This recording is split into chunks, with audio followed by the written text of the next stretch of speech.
Welcome back to the channel, everyone. I got another news article that I'm going to read for you guys today. And this one's not related to business news, but it's related to government news. It's related to policy that affects people and other people around the world. And I'm going to go ahead and share my screen so we can get into it. It's one of those topics that I myself find kind of interesting because it's not well thought out, in my opinion, but it's just another way for certain governments to assert power over people.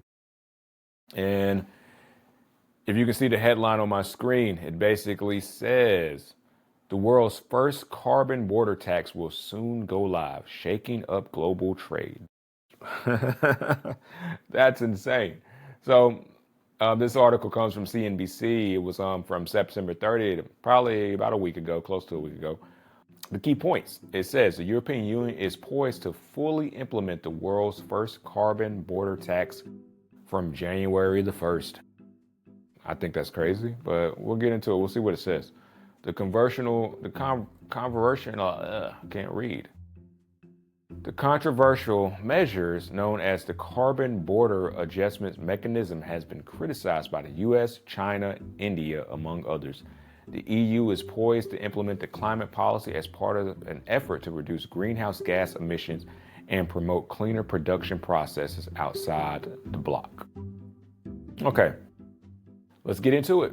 So, the European Union is less than 3 months away from launching its carbon levy, the world's first large-scale border tax on carbon-intensive goods. The forthcoming step, which has the potential to completely transform global trade, comes as a part of the bloc's effort to slash greenhouse gas emissions from heavy industries and promote cleaner production processes across the globe. Starting from January 1st next year, the EU's Carbon Border Adjustment Mechanism, CBAM, will impose a cost on goods such as steel, fertilizers, cement, aluminum, and hydrogen imported from outside the 27-nation bloc. Under the terms of the policy, importers bringing these goods into the EU will be required to purchase CBAM certificates to cover their associated emissions. The cost of these certificates is expected to be the same as the EU Emissions Trading System (ETS) market price. Okay, so just there alone, I think the EU has lost their mind. They've lost their mind. So what they're planning to tax, let's just be honest with you, because we call this a carbon border tax. So they're going to tax any industry that requires steel, fertilizer, cement, aluminum, and hydrogen. These ingredients or these products are the basis of human society. Understand this. So you're basically taxing human society, the things that people need to survive, because steel is utilized in almost every functionality that requires building. Fertilizer is used, of course, in growing. Cement, of course, building. Aluminum. Aluminum is everywhere in almost so many products that we utilize, and so is hydrogen. Hydrogen is one of those things that we particularly use on a daily basis that a lot of people don't really understand that we do use. And so they're going to tax things that are not really taxable, just on a made up assumption of climate and greenhouse. So the problem with the EU and their climate policy that I particularly have with is that when you say you want to tax carbon emissions and things that create carbon, people create carbon. We create carbon more than anything on this planet. So essentially, they're using this as a mechanism to essentially hurt the people in the end run, because you're taxing things and you're creating a policy that doesn't really have an effect, and it doesn't really have a benefit on the people of your nation. Because not only is the EU particularly talking about taxing other nations, they're going to tax their own citizens, because that's what's going to eventually happen. Primarily because they're going to want you to move away from gas-powered vehicles. They're going to want you to move away from gas-powered natural gas. They're going to want you to move away from certain things such as coal. So eventually everything is going to be electric, but even electric requires certain, I say, strategies to mitigate things, because the batteries, of course, require consumption and use and production, and that's also going to create carbon. So I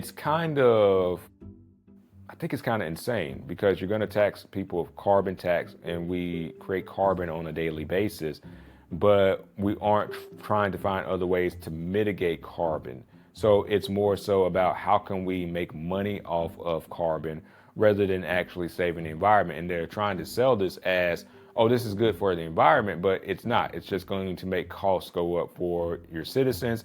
It's going to make costs go up for corporations, and it's going to be a needless tax that serves no purpose. So I'm going to continue with the article, and it says vocal opposition, as there should be vocal opposition. Not everyone is thrilled about the EU's upcoming carbon border tax. The US, China, India, and Brazil are among the countries that have raised concerns, with some threatening to take retaliatory measures and others warning the policy might hinder rather than help global climate efforts, because it will. It's going to hinder. How's it going to help? The European Commission's, the EU executive arm, did not respond to a request for comment when contacted by CNBC. Nicholas Indris, founder and CEO of Climate Ease, a CBAM software solutions company, said the EU integrated carbon tax and tariff schemes will reshape global trade in ways most businesses haven't yet grasped. Steel, cement, fertilizer, and aluminum-related sectors are set to be the first in the firing line. When you got to call it a firing line, that's bad, man. Come on. What are you talking about, a firing line? When you're at a firing line, that means somebody is, that's what that means. So look at what we got right here. Who is this? Nicholas Indris, Climate Ease, and I'm not aware of who this is, but he's basically saying, business haven't yet grasped the concept of, where this is going to lead. It's going to lead to revenue laws. They've grasped the concept. That's why they're pushing back. What are you talking about? They don't understand that. They haven't grasped. They've grasped the concept. They've grasped it. And they're telling you they don't want it because they're going to look, we're going to take our business elsewhere to people that want our business. The people of the EU, the people that are inside the EU, the question now is, do you care about your citizens? Because it doesn't seem like you care. It doesn't seem like you care. It seems like you're more bent on these idealistic nonsense that you're creating to say, well, we need to create revenue because we're hemorrhaging revenue. And not only that, we're hemorrhaging loyalty to the government, to the policies, because nobody cares. Nobody wants to do what you're telling them to do because they think you're insane. And I think you're insane. And as far as Nicholas Indris said, people haven't yet grasped what's going to happen, and you're going to tank jobs. That's what you're going to do. You're going to tank industries because you're creating nonsensical policies that don't serve anybody. But more than anything, you're going to tank your own people. In EU, you're already on thin ice. That's just what it is. So let's go continue. It's no surprise that the likes of US, Brazil, and India have raised concerns about the policy. Indris said nothing that countries without an emissions trading system will be exposed to the border tax. That doesn't make sense to me. Okay. The EU says the CBAM is designed to put a fair price on carbon emitted during the production of emission-intensive goods. First of all, fair price and carbon, they don't go hand in hand. I mean, just listening to this person speak is kind of like, oh, you're kind of crazy.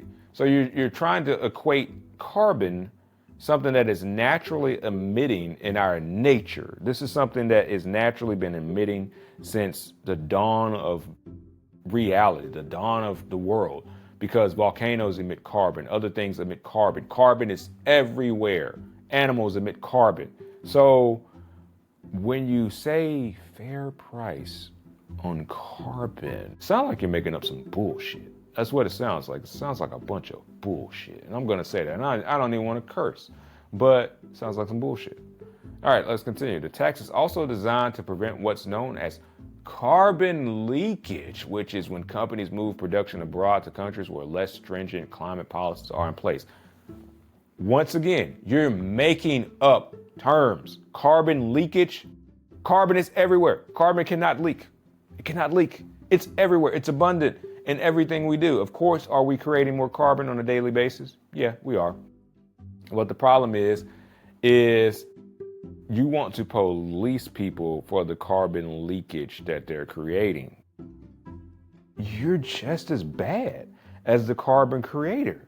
Do you not understand that? You're just as bad as the carbon creator, because what you're saying essentially is, yes, we're going to now charge you because we are a government body, and we're going to prevent you from, we're going to make you feel some of the pain because of the carbon that you're leaking into our environment. No, you're just doing this for money. Like, stop capping. You're doing this for the bread. This is all about the money, man. All right. And the article goes on to say a test of climate leadership. The U.S., for its part, has warned that European climate rules could threaten the EU's trade deal with the White House, and it will. U.S. President Donald Trump struck a framework agreement with the European Commission President Ursula von der Leyen in late July, establishing a tariff ceiling of 15% for most EU goods from the start of August.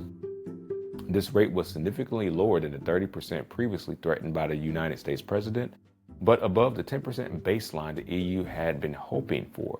Speaking to the Financial Times last month, U.S. Energy Secretary Chris Wright said that in the absence of significant modifications, the EU CBAM, among other green regulatory policies, would create huge legal risk for U.S. companies selling fossil fuels into Europe. That's true. Because guess what? If you're selling fossil fuel inside of, say, a climate strict society, at what point does this society and the EU does not cook up any more policies and say, well, you violated this policy, you violated that policy, you violated this policy? It's a slippery slope. It's just like what's going on in Britain right now, to where their leader just came out and basically said, you're going to do this because I said so. And there's been significant pushback, and people say, we don't want to do this. And the leaders are like, we don't care. You're going to do it. And so what's going to stop the EU from doing the same thing to companies and saying, well, we've created a new policy and we've changed the limits. And what you're selling us is out of spec now.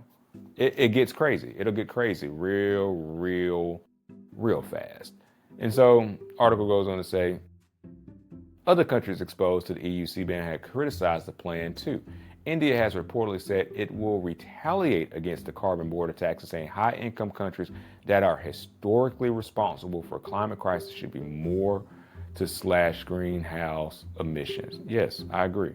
So what you're primarily focusing on, you're going to start taxing. This is going to affect a lot of the manufacturers, such as China. In India, primarily more than anything, you're going to start taking revenue away from them because China produces a lot of products. China basically supplies the entire world on all your products. So China, India, a lot of these places that are trying to create a new manufacturing base for their citizens, such as China, such as India, maybe even Pakistan, that even Brazil, they're not going to like this. They're not going to like this because you're creating needless taxes all because you see an opportunity to gain revenue. And you see an opportunity to not gain revenue from outside your country, but also inside your country. Just call it what it is. Stop the bullshit. All right. And it goes on to say, China, Brazil, Russia, meanwhile, have raised concerns about the EU's carbon border taxes, both at UN climate negotiations and with the World Trade Organization. The EU's von der Leyen in 2019 manifesto to become European Commission president says she intended to introduce a carbon border tax to avoid carbon leakage and help EU companies compete on a level playing field. It doesn't make any sense. It's conjecture. It's just a bunch of noise.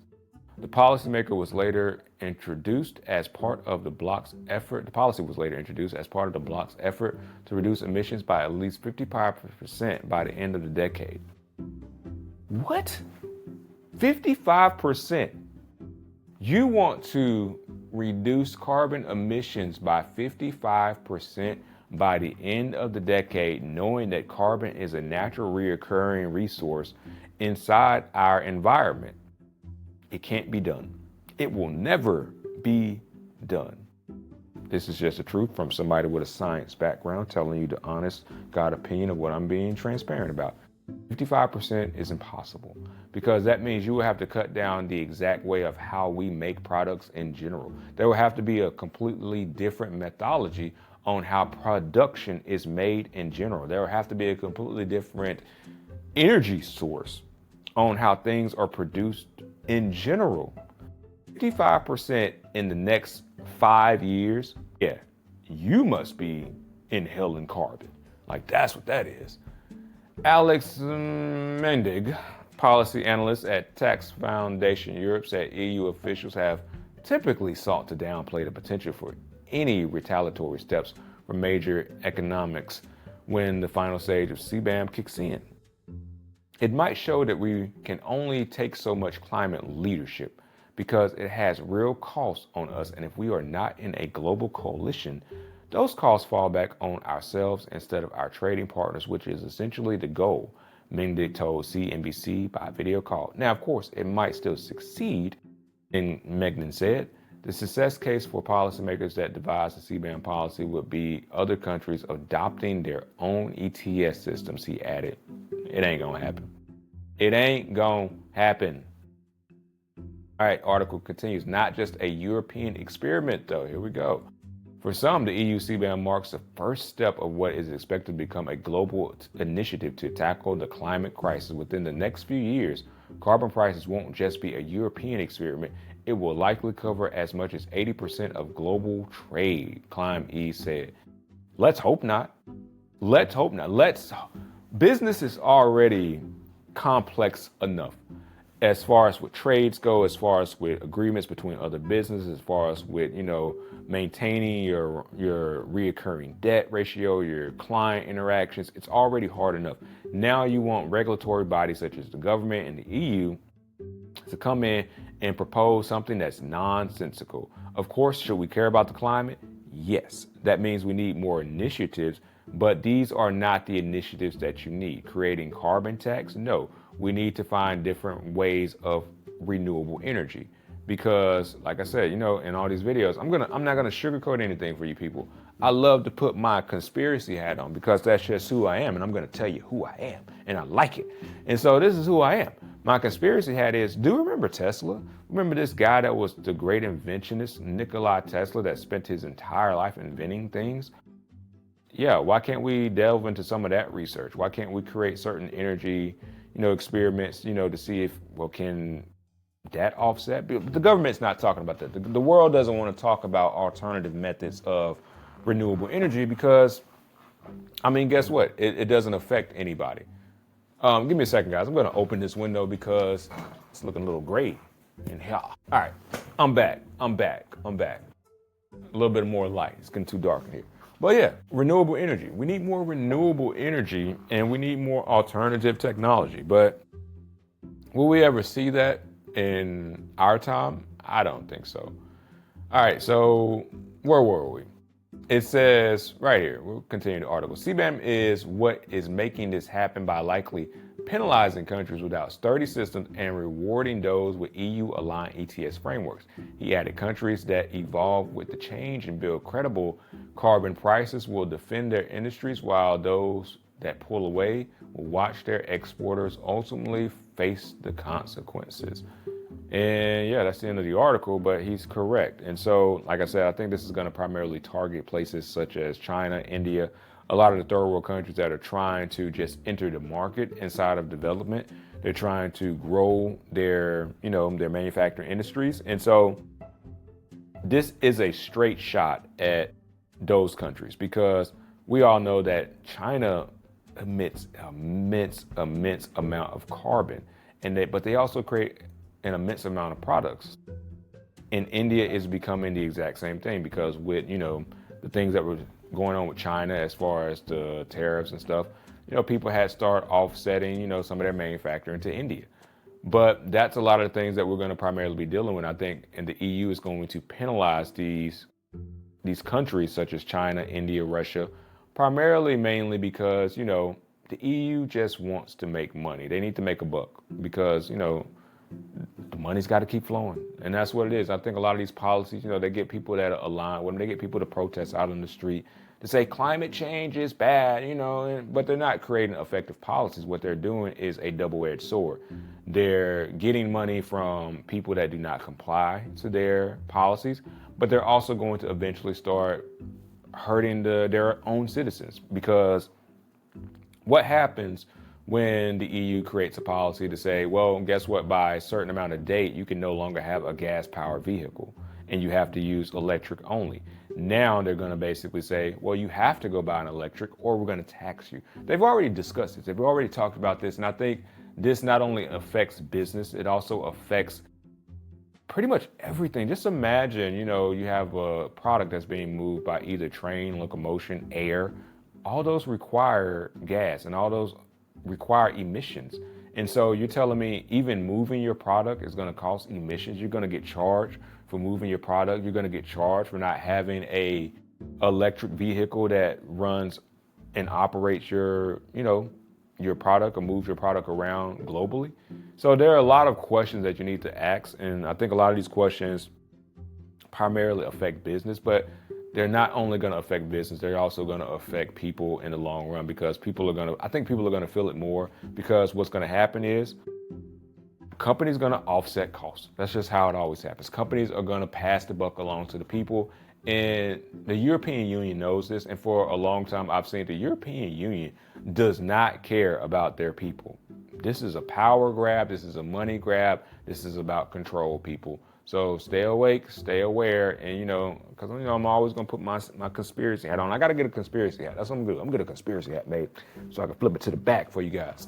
And so, but yeah, that's what's going on, man. So be aware, be cognizant of what's going on. That these policymakers are creating policies and they're creating division. So you can have one side to say, well, this is good, man. We need this, and then the other side, maybe thinking a little rationally to say but it's going to make stuff go up, man. I'm already strapped. So this is hard for me.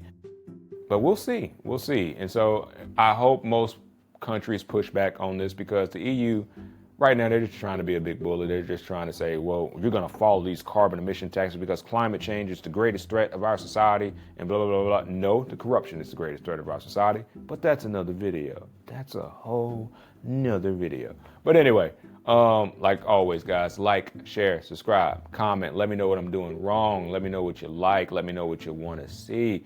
Because if you got any topics that you want me to give my opinion on and discuss, I'm going to give it. But anyway, that's it, guys. I will catch you guys later, and peace.